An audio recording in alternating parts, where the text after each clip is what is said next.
Today I'm speaking with Dr. Laurie Watson. This is actually the second time that I've had Dr. Watson on my podcast. She was actually in the first 3 episodes of It Starts with Attraction. She was episode number 3, and her episode continues to be one of the top episodes of all time for the podcast. So I am thrilled to have her back.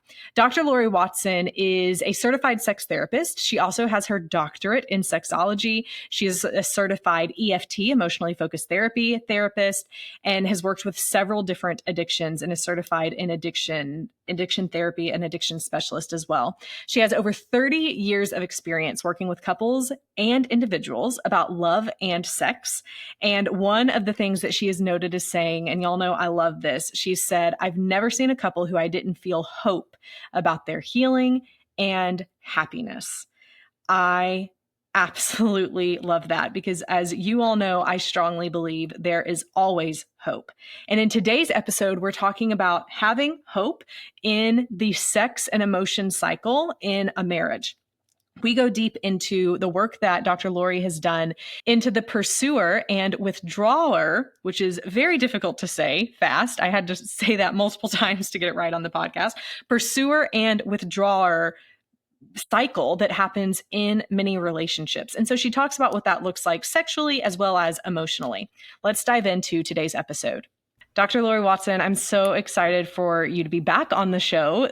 You were in the first 10 episodes that I did on It Starts with Attraction, and your episode is still in the top 5 That's of great. the entire show. So clearly the listeners love you. Thank you for coming back. Oh, you're so welcome. Thank you for having me. We will link to the show that we did before in the show notes. But for people who haven't listened to that before, what is the line of work that you're in and how did you get into that line of work? Okay. So I am a certified sex therapist. I'm a licensed marriage family therapist. I have a doctorate in sexology. And, basically I got into this work. I was teaching, I was training to be a therapist, and I taught in premarital counseling.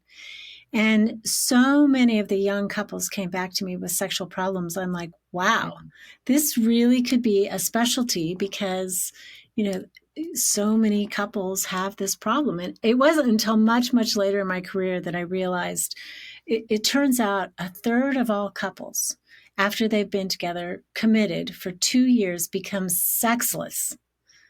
So that means either they're only having sex like less than 10 times a year, or maybe low sex, which is less than every other week. So it's a big percentage. And I think I kind of understand now why. Yeah. But that was why I decided I got to specialize in sex therapy. This is too important. Yeah. So I want to make sure the listeners heard this. A third, so about 33% of marriages are having sex less than every other week. Let me say that again. I think it's actually 20%. I must have exaggerated in my mind because I see so many of them, but no, it's only 20%. That's still a lot. That's still 1 out of 5. Yeah. Yeah. It is. So what do you think? So you said now you think you understand why. I do.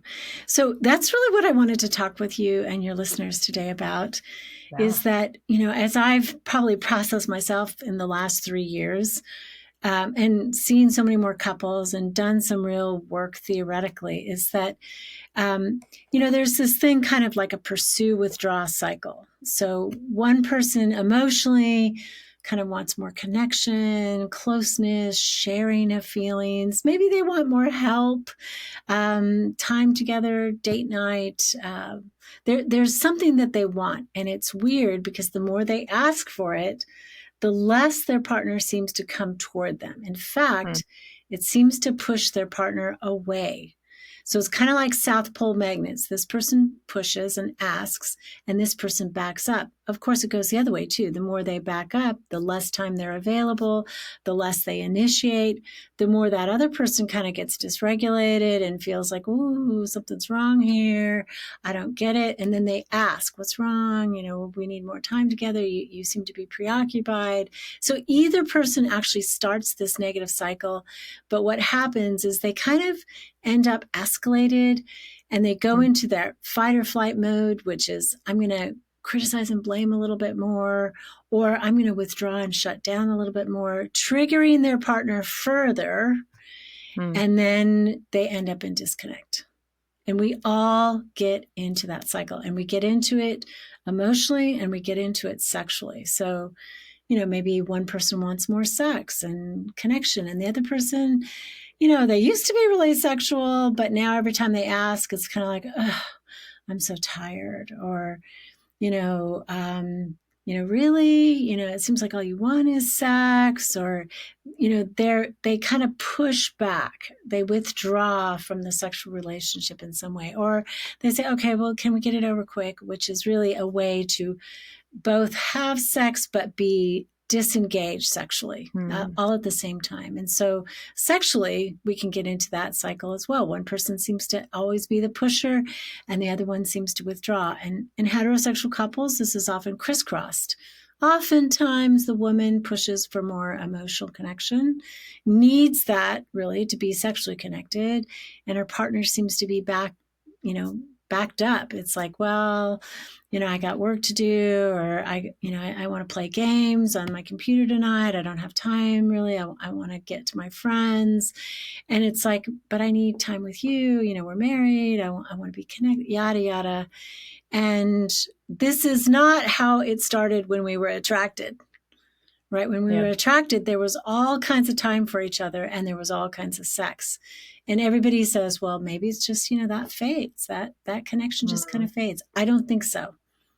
I think that it's the negative cycle that tanks us, that we really have to learn to deal with and to know what to do so that we can have that connection. Because without emotional connection, without good sexual connection, we are going to, the relationship will erode. We are going to be disconnected. We can be tempted by others. I mean, there's also kinds of things that leave us in jeopardy in our primary relationship.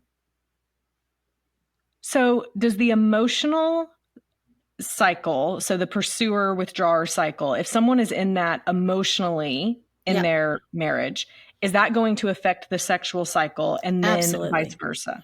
Absolutely. So they're interconnected. They're interconnected. Both of them have sort of gravitational force on the other one.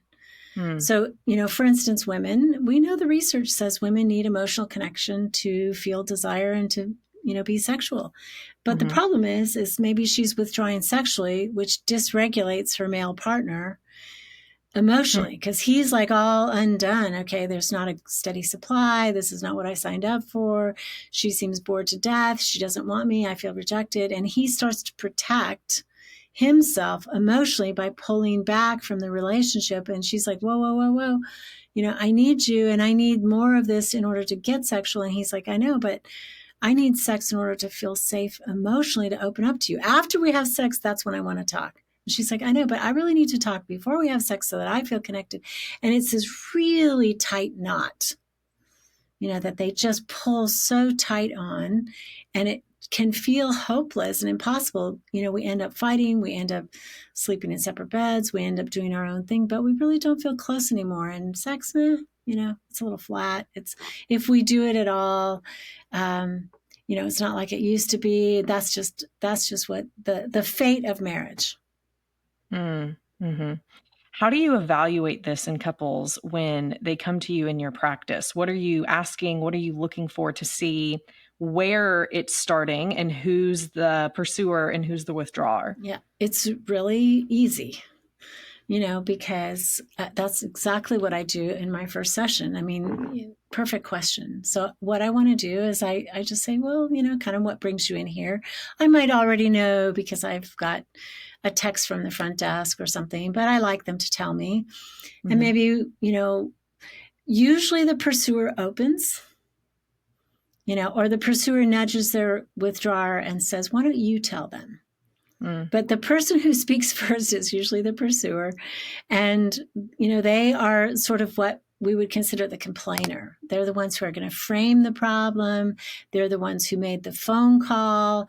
They're the activated partner. And as a therapist, we can see that person of like, wow, they're sure complaining. And this other person, they seem calm, cool, and collected, not escalated at all. But what we don't see is the not doing that triggers their partner. I don't get engaged with you. I don't initiate with you, either sexually or emotionally. I don't do things that leave you feeling abandoned and emptied, or abandoned or abandoned or empty, really. And then the withdrawer, feels like you just are always pushing me. You want to control me. You want to control my time, or you want to control when my body's going to respond to you. You want to control this bedroom thing. You, no matter what I do, you don't like it. I had an orgasm and you're like, how could I make it better? And how that reads to a sexual withdrawer, that question of what would make it better next time, is like, you mean it wasn't good enough this time? So I just check it out. I listen to who speaks first. I listen to what the complaint is. And then I watch the reaction. It's like usually a withdrawer will minimize the problem. It's like, well, it's not that big a deal. Things would be a lot better if they were just happy. If they could just get happy, they're just kind of an unhappy person, then things would be better.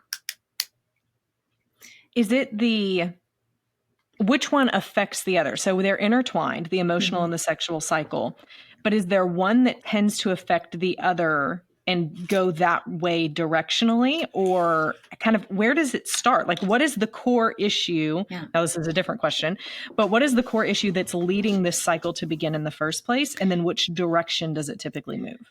So when they're in therapy, it almost always looks like the pursuer starts it. But when they're at home, it's usually equally based. So the not doing, right? I don't do anything to bug them. It's like, right, you don't do anything to do anything. You don't ask about their day. You don't seem to initiate conversation. You don't initiate date nights. You don't initiate making love if it's, the withdrawer in the sexual cycle. It's like, and in sex, it has really, that pursue withdraw dynamic doesn't necessarily have to do with desire, because sometimes high desire people act like sexual withdrawers. It's like, well, I don't trust anybody to take care of my sexual needs, so I'm just going to take care of them myself. I'm going to use porn, I'm going to masturbate, or, more toxically, I'm going to use escorts or prostitutes or have affairs or something that I'm really withdrawing from the primary relationship. And the pursuer is just like frantic, okay, how do I get you to engage? And there are women who might have technically less intrinsic desire, who are sexual pursuers, who want sex, who feel connected deeply in their bodies, who feel free in bed and uninhibited. And this is a joyful, lovely place.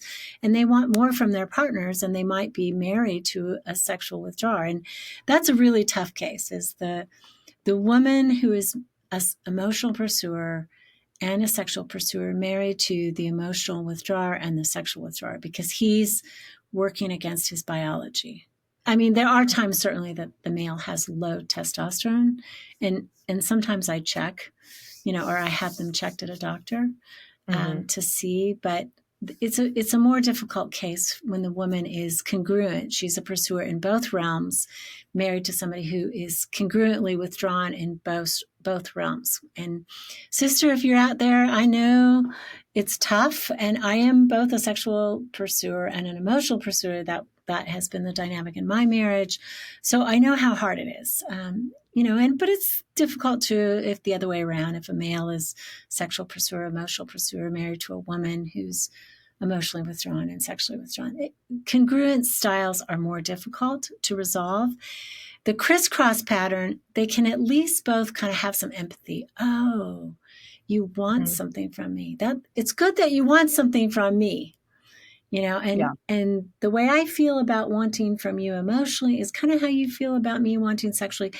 There's an easier bridge for empathy, so that one is more easily resolved. That makes a ton of sense. So is the goal in how you work with this cycle to get people out of pursuer withdrawer, or just to understand and be able to communicate better with each other and meet each other's needs? That's a very, very good question. Yeah. So it's there are goals in different stages of the work. And if you're not in therapy, you still can do this work on your own. But the first stage, the goal is just to de-escalate, to start to realize that, okay, my partner does something that I feel triggered, like, I come up to them and I kind of hug them. I'm not exactly asking for sex, but yeah, I want sex. And I'm kind of warming up with my body next to their body. And I feel their body stiffen, if I'm a woman, not in a good way, but just their body tenses. Right. And then I get triggered. I'm like, okay, here we go. Right. I'm triggered and I start to feel something, and maybe I feel rejected, but really kind of my top level is I'm angry. Oh man, we're going through this thing again. I feel mad. And my body starts to tell me something, it's like my stomach just sinks, like, oh gosh, this is just the same old, and I'm, you're pulling away from me. You're going to tell me you're too busy. You're going to tell me you have a headache. You don't engage. Like we used to flirt, I'd say something and it would pop, it would hit you and you would be engaged with me sexually. And now it's like this stiffening, this tension. You're kind of shutting down. I know it. That makes me mad. I also feel rejected. My body is sinking. And I tell myself something. The emotional response that we have to the trigger, I'm also telling myself something. Maybe I tell myself, oh man, gosh, I've gained 10 pounds since we got married. You're probably not attracted to me anymore. I tell myself something that might have nothing to do with the reality. Yeah. But whatever I'm saying escalates me further. Because the meaning that I make up about this problem is usually something that escalates my emotional reaction even more.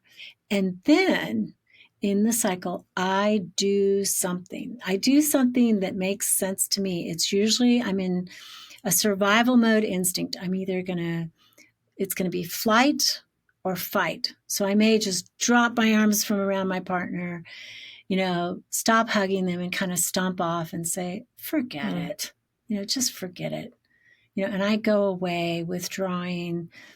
Sometimes I do that so that I can go lick my wounds and calm down a little bit. And withdrawers have a purpose in the reason they pull away. It's usually to calm down and because they don't feel very hopeful about resolving things with their partner.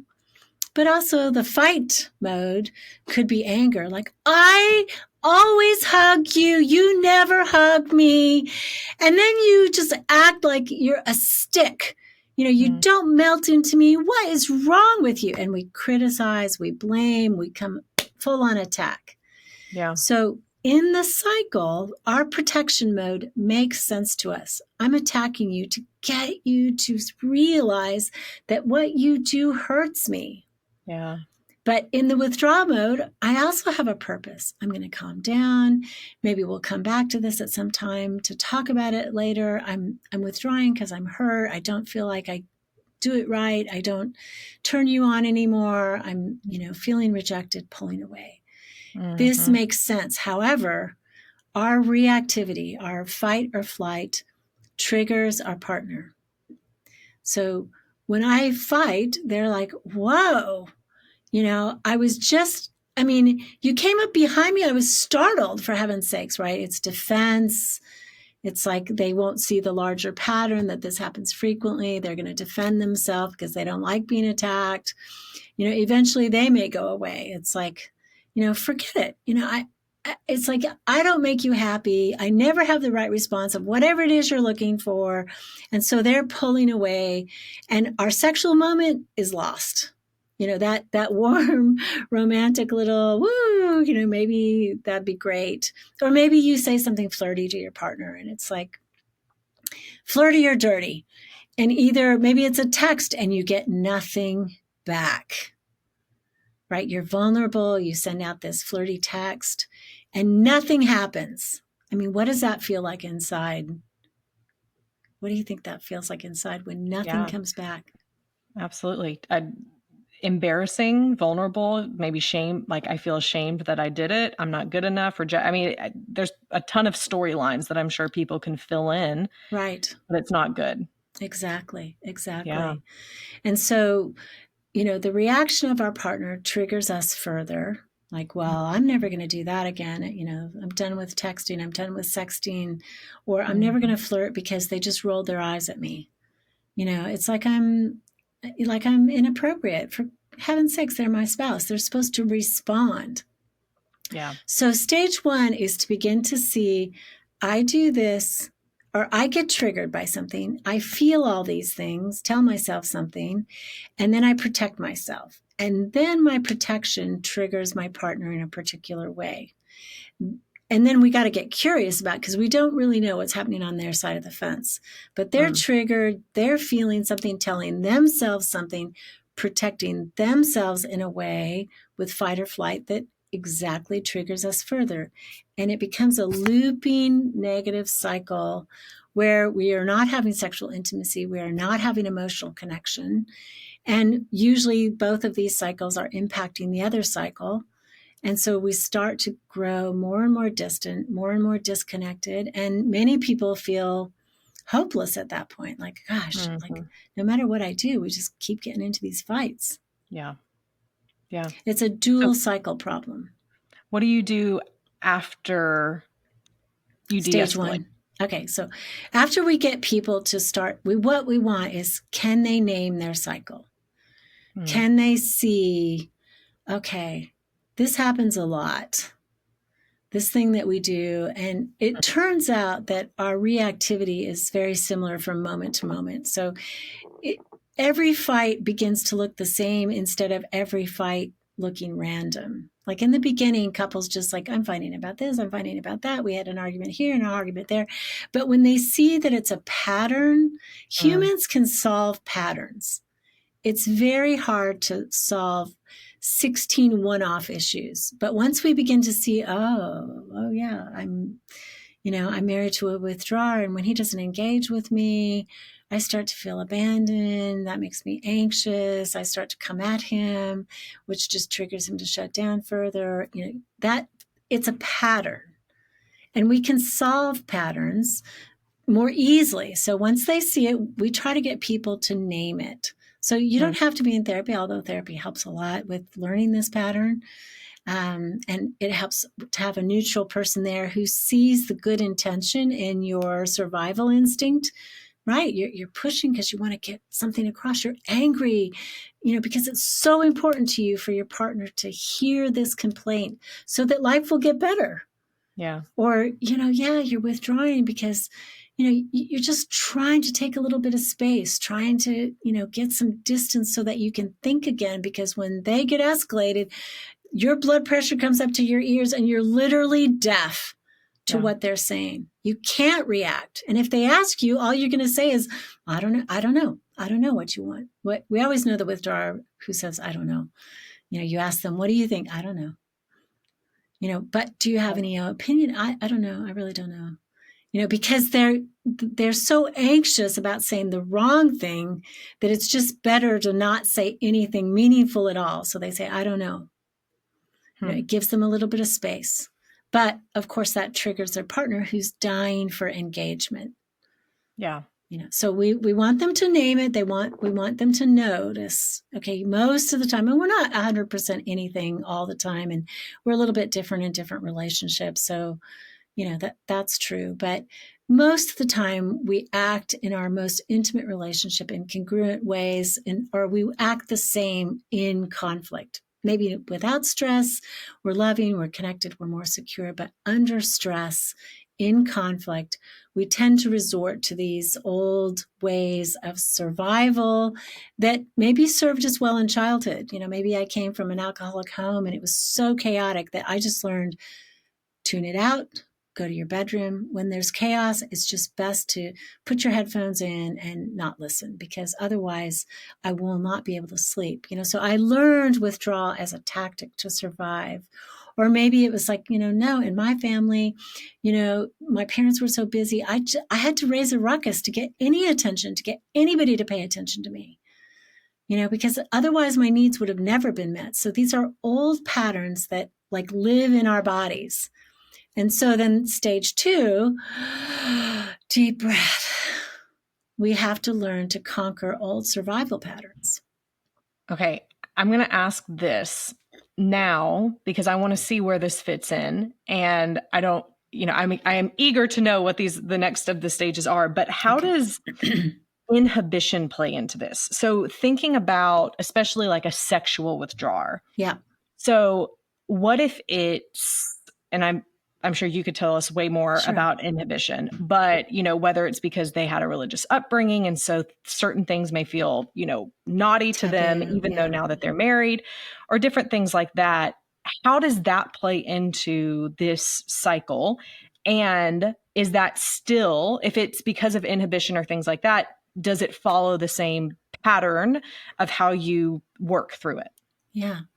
So inhibition, I think kind of what you're driving at, is probably more of an intrapsychic block, right? It's something inside me that is causing me to not be able to be fully present in my eroticism. So the cycle gets into play because I don't necessarily know how to talk about that. It's like, I don't say to my partner, I'm so attracted to you. I love being married to you. I love it when I have orgasms with you and we're merged and one, and I love intercourse. I love all of it. But there's this part of me that, like, when you ask me for oral sex, I just like freeze. I kind of grew up, my mom was really a clean freak and a hygiene freak. And, what I say to myself is, his penis is dirty. That's where pee comes from. Mm-hmm. And I know, honey, that you really need this and you've asked me for it a bunch. And I know it's hurtful to you that I don't easily give this to you. And maybe there's a way we can find through it, because I want to please you in bed. I know this is so essential to you, but like, this is what happens to me when you ask me. Like, I'm like, oh my God, I panic. Here it is again. I don't know what I'm going to do. This feels dirty. Everything in me is screaming, don't do this. This is like dirty. It's bad. I get a little bit afraid that I'm going to choke. I go through this panic experience, and I'm not saying you shouldn't ask. I'm not saying you shouldn't want this. I'm not saying no. I'm just wanting you to know what happens inside me so that maybe we can attack this together. So, right, with inhibition, if we could be vulnerable and talk frankly about the feelings inside, together we could manage that. But what happens is, okay, then their partner asks for oral sex. It's like, no, I don't do that. I'm sorry, I don't do that. Like, they don't talk about the inner aspect of their inhibition.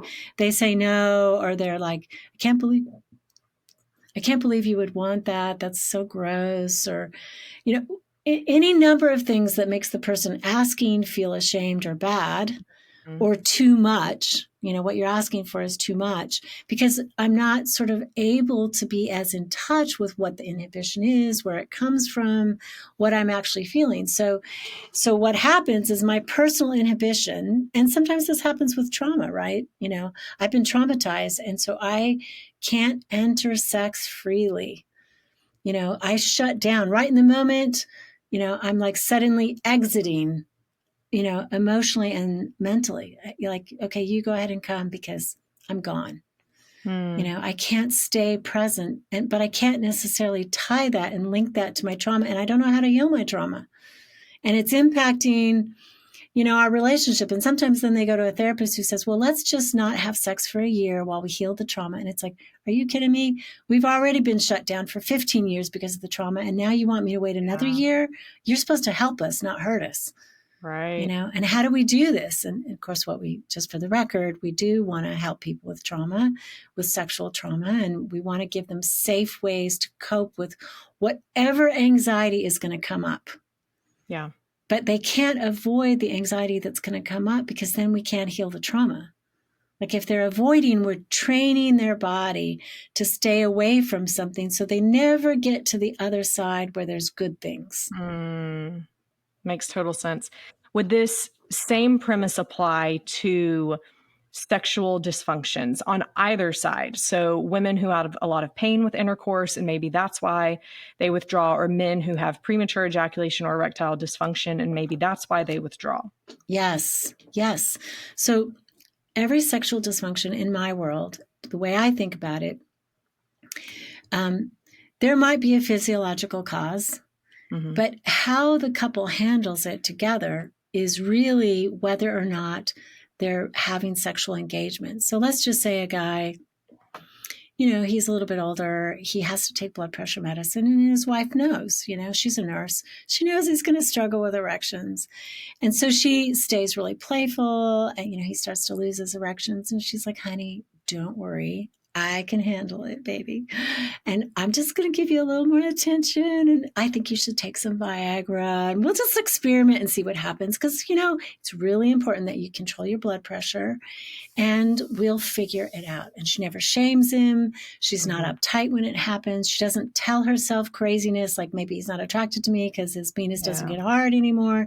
She stays securely attached sexually, and she helps, and he says, he's vulnerable. He says, I liked it when my dick got hard just so easily. And this is really disappointing to me. And I feel embarrassed, and I feel ashamed, and I don't feel like a man anymore. I know I got to take the meds, but it's like, this is really hard for me. And frankly, I find myself not initiating with you because I feel like I'm not going to be able to get it up. Yeah. So they start to have open communication. They keep having open communication. And so sexual dysfunction is not a problem. But in a couple that is not securely attached sexually, it's like he's getting, had 2 or 3 incidences of ED. He gets afraid, he gets anxious, which of course increases the risk of ED, right? Because we know it's an anxiety-fueled issue. Even if there's a physiological cause, you get anxious about it. It's like, don't think about pink elephants. Right. As soon as we say that, everybody's thinking about pink elephants. It's like, don't think about your penis losing its erection. Oh, great. Thanks a lot. That was a really sexy thought that just came into my head. Now I'm going to lose my erection for sure. Or premature ejaculation, right? Don't come, don't come, don't come. If I tell myself don't come 5 times in a row, guess what's going to happen? I'm going to come, because ejaculation comes from 2 reasons. One is erotic stimulation, how sexy I'm feeling, and it gets so sexy that I climax. It also comes from anxiety. Now, if we're putting in erotic stimulation and anxious stimulation, I'm going to probably come too quickly. Couples who can talk about that, it's like, they can manage it. It's like, you know what, maybe we should just slow it down, and I'm going to tease you a little bit, and then I'm going to stop touching you. And I just want you to relax and start to feel your body, your whole body, instead of being so focused on your penis. That's essentially the natural way to solve premature ejaculation. And when she does that, and she's like, but you know what, maybe what we should do sometimes is let's just go for broke. Why don't you climax really fast inside me and then please me for a while, and it'll be okay. And maybe you get hard again and we'll go again. So that flexibility is secure sexual attachment. But in insecure sexual attachment, and maybe insecure emotional attachment, they get triggered. He came too fast. I've told him 5 times to go to the doctor and figure this out. He hasn't done it. He doesn't care about me. Yeah. I just feel sick. And I'm left high and dry, frankly, because I am a woman who climaxes with sexual intercourse. Most women don't. Only 15% of women out there climax with sexual intercourse. About 100% of them climax with enough clitoral stimulation. But maybe he feels ashamed, humiliated because he climaxed too fast. So he's just taking it to the showers. Like, I'm going to just go get cleaned up. He's embarrassed rather than saying, oops, you were so sexy. I climaxed. What can I do for you now, honey? He doesn't do that because he's pulling back. He's withdrawing from that humiliation. She's like, what just happened? We are not connected. We are not feeling good with each other. Sex used to be our strong suit. And now suddenly, you're coming too fast and you just leave me. And now I'm angry. Right. Yeah. Right. So that's the cycle. The same cycle. Right. So it goes back to we tell ourselves a story around what happened when we feel rejected. and all of that. So yeah, so all of these things, the emotional issues in the relationship, sexual or physiological issues, Right. Inhibitions. Okay, so de-escalate is the first stage, and you said the second one was to conquer old survival techniques. No, old survival reactions. So, Reactions. right, my reaction is to fight. But Mm. I know that when I push and I criticize and I get angry, my partner gets dysregulated. They can't hear my words anymore. All they hear is this energy. They feel this energy. And for them, they grew up in that household where it was, energy meant bad things were going to happen. Angry energy was a danger trigger for them. And it's shark music, it's coming for them. So I got to learn to modulate my tone, to take time, to take conversations in tiny little bits instead of thinking I can solve this one and this one and this one all at once, right? None of us can solve more than one problem at once. And how many people argue with each other and then while I got you, and while I got your attention, you do it over here too. And this bothers me as well about our relationship. And this one too. And suddenly we're flooding the plane. Our partner is flooded. They're feeling no good at all. We're just like not getting the responsiveness that we want. So we keep going and going and going. And, we've maybe waited because we don't know how to talk about things in easy, simple ways. So it's like we let that anger force the stuff out of us, lay it all on the table. And that kind of feels good.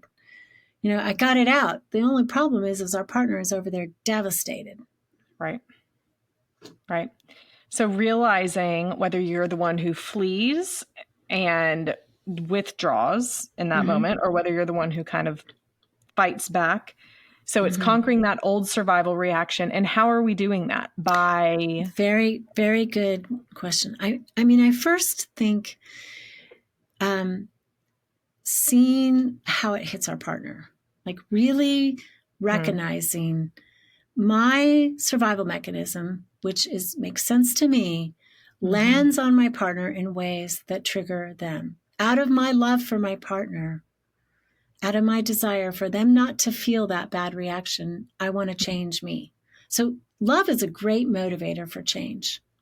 That's one way. And so, I have to learn, okay, first of all, I become aware of the separate pieces of my emotional reaction. I'm feeling this. My stomach feels bad. I'm starting to feel nauseous. I'm telling myself that my partner is going to go away from me. And I'm allowing those thoughts to create more and more escalation. I can feel my heart rate.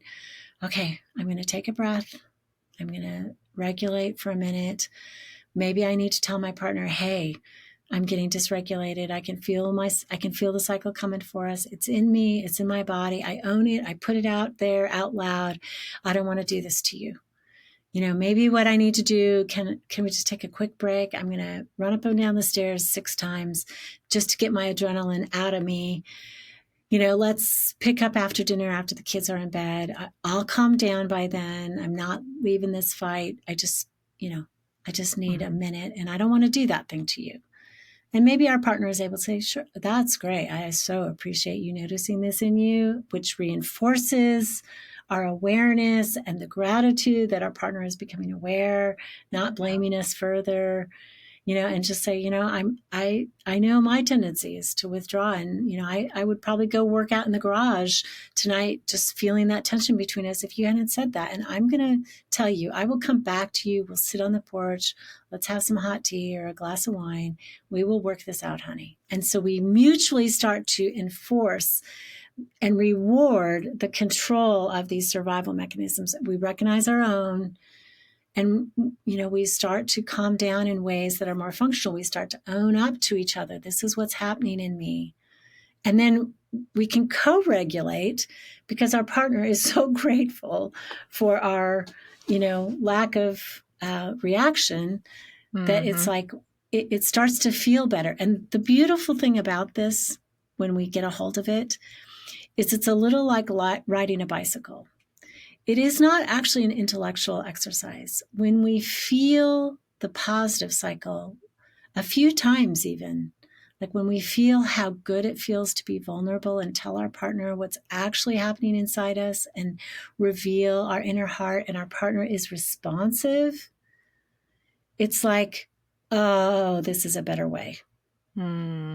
Our body knows it's a better way. Our body remembers it's a better way. And our brain starts to force that channel. It's like our brain says, there's a better way. You know, the defensiveness, the anger, the withdrawal, those ways, we know where that goes. But this new way of vulnerability and getting curious, what's happening in you? Like we can see our partner escalate, and it's like, we can stay calm with them. Like, oh, you're really getting mad. I can see, you know, I know when you get mad, you know, you feel hurt. How are you feeling hurt right now? We can pull it out of them. We can stay with them in their anger and take turns. You know, it's like, I don't have to be defensive in this moment. I know my partner's in distress and I want to care about them. And same thing with sexual distress, right? It's like, you know, I asked and I noticed that you kind of sighed. And, you know, I know in the past I get all rejected and I, you know, go away from you. And I'm just wondering what's happening in you.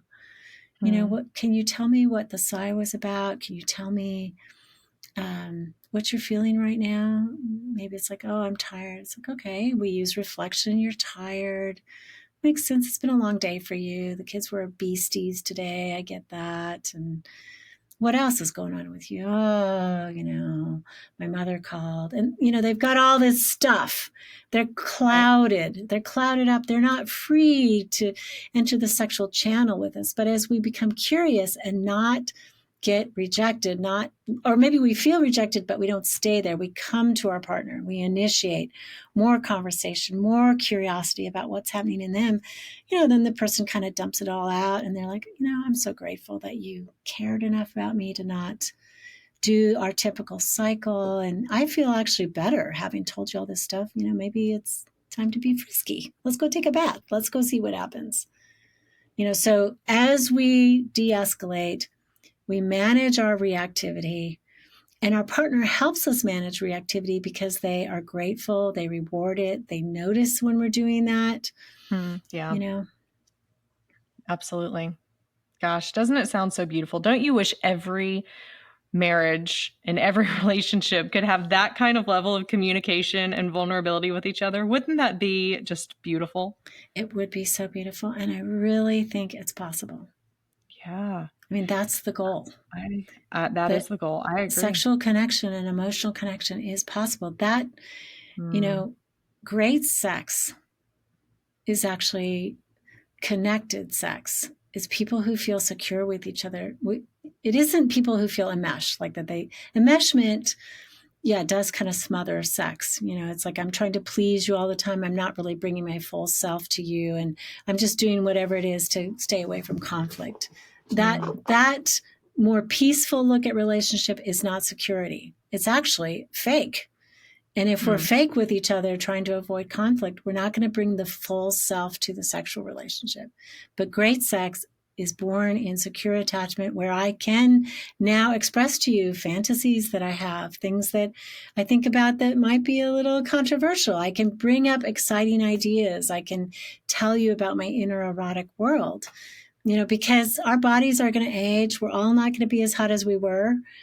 And how do we stay sexually engaged? It's really in sharing our eroticism with each other, which lasts much longer than our hot little body does. Very, very true. What is the step after conquering the old survival reactions? Okay, so after that, and we've been vulnerable with each other, I mean, that right there is kind of the last step. But within that, what we feel when our body is like familiar with the positive cycle, actually problem solving becomes very easy, you know, because we're not triggering each other. It's like, okay, you wanted sex, and honey, I want you. However, I'm just too tired for sex tonight. You know, let's do it in the morning, you know, or let's sneak away this weekend, you know, mom's in town. She could watch the kids. We could go to a hotel. You know, I promise I'll rest. I'll go to the hotel early and take a nap, you know, but I do want to be with you. You know, so problem solving is so simple. So it's in the problem solving. So as you're conquering your old survival reactions, it's this encompassing dynamic where it's, okay, let me not react the way I did because I'm reacting out of a story I'm telling myself. Let me instead be vulnerable and loving in my response to my partner about how I'm feeling and why I feel that way. But as I'm doing it, it's also making that turn towards them, right? Yes. As we would say, and then getting in the cycle of doing that. Okay, so here's my next question. Whose responsibility is it to start this cycle? Is it going to be the pursuer because they're the one already pursuing? Is it their kind of baton to take to do this first? So that's a very good question. The pursuer seems to have the energy, so it makes sense, right? But the withdrawer actually has to re-engage. So the withdrawer has to learn how to become responsive, how to initiate, how to be in touch rather than saying, I don't know. They have to become aware that actually when I say I don't know, I am feeling something. I may not have learned how to be very articulate about that, but if I don't know my emotional reaction, then I'm not going to be responsive when my pursuing partner becomes vulnerable. So actually the withdrawer kind of has to re-engage first. And I know every pursuer is out like that. Well, good luck with that. You know, my partner is never going to re-engage. So are you saying it's hopeless for me? It's like, no, you can also de-escalate. You can also say, what I will try is not the push. I will try to ask directly, hey, for me, I really want sex 3 times a week. That just makes me feel loved. That makes me feel close to you. How does that feel to you? It's like 3 times a week. Oh my God, no, and you stay with the person. Okay, I'm hearing you say that doesn't work for you, and that really feels like too much. You stay reflective, and I know, you got a lot on your plate. You validate. There are ways to communicate that even if you're a pursuer, rather than letting it trigger you, you can help turn the cycle. I mean, both people actually, kind of have to do it about the same time. But in therapy with our couples, we know that if the withdrawer cannot be responsive, the pursuer is just going to be left again. And if they're left again, they're going to escalate again. And the cycle is going to start all over again. I mean, think about this, the sexual pursuer who says, okay, well, I'm just not going to initiate anymore. When you want it, you let me know. Right? I'm done. I'm not going to initiate anymore. Does that ever work? It doesn't work because there's implicit pressure. And if the sexual withdrawer has not learned to be in touch with the reasons they have inhibitions, if they haven't gotten in touch with what's blocking them, and they're not willing to respond, I mean, solving the sexual attachment problems is not about more sex, believe it or not. It's about responsiveness. You don't have to have sex when you don't want it, but you do want to honor your partner's vulnerability in their initiation. If they're initiating with you and they're coming on to you and you don't want sex, it's okay. That's fine. But you have to honor that they are vulnerable in their initiation and say, hey, baby, I am so glad that you really direct us in this way in our relationship because it keeps our romance alive. And I really appreciate that, how vulnerable it is for you to keep asking and really be the one who draws our attention here.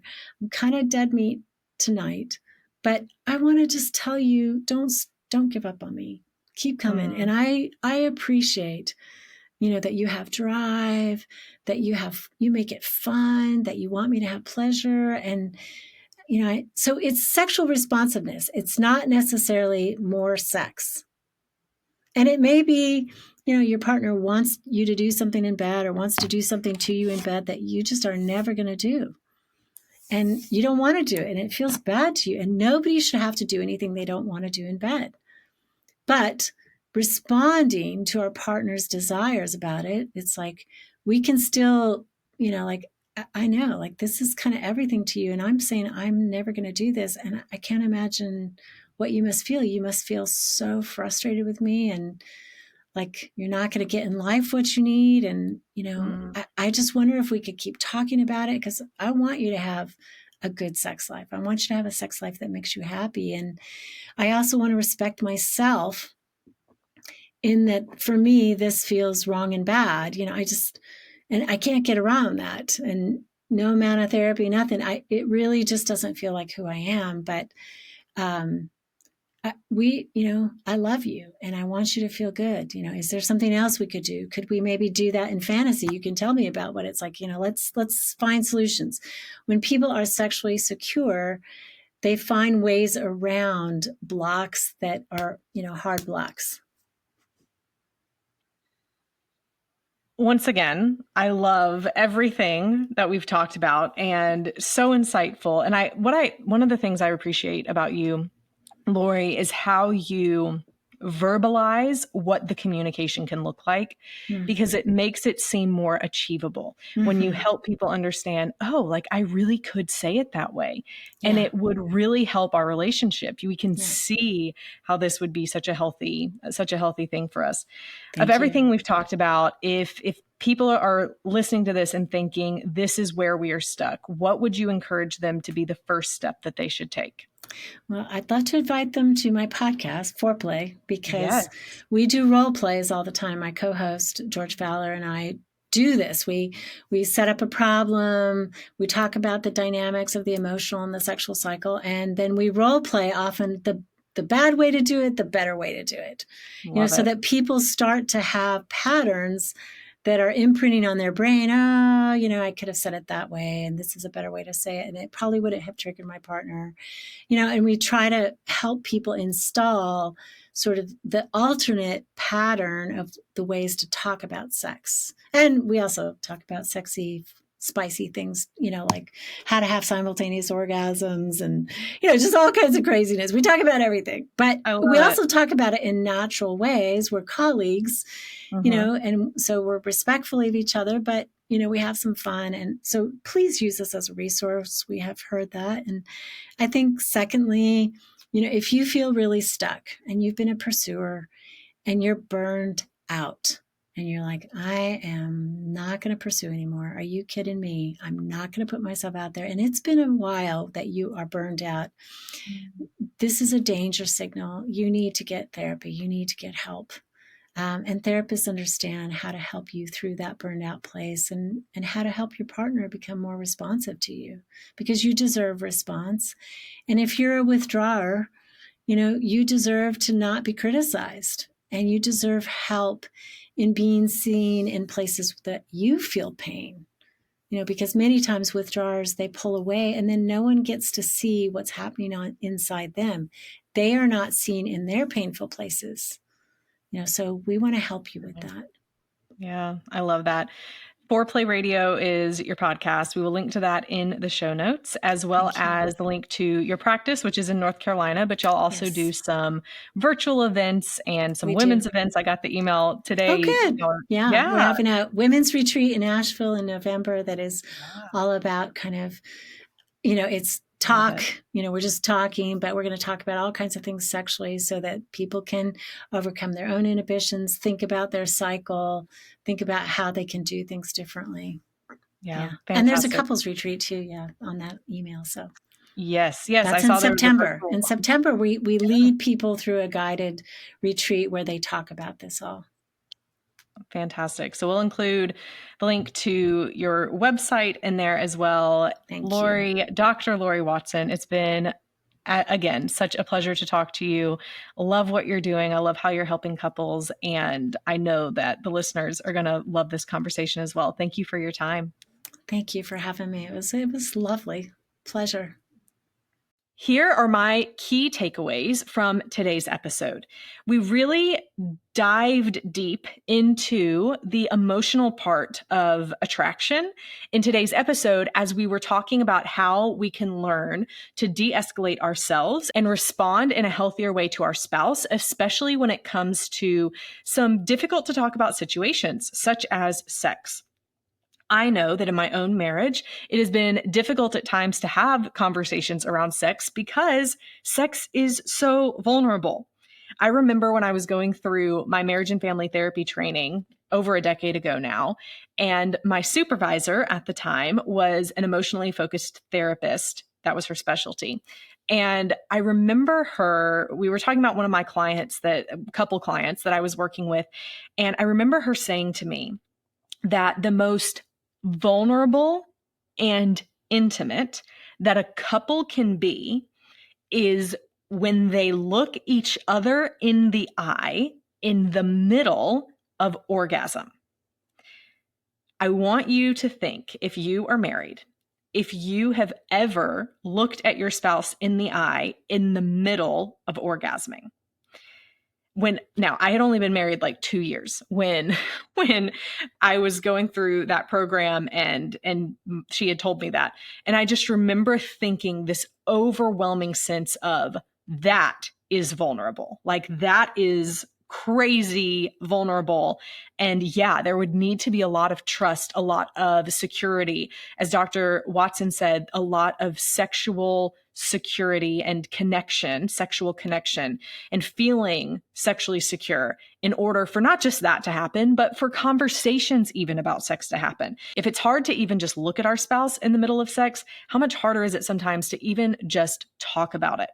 And that is what I loved about today's episode, because it really put it put clarity around how we as individuals in the relationship can begin to see our part in how to make the conversation better and how to do the conversation differently. So as a recap, we talked about how typically what happens is there's one person in the marriage who she calls a pursuer.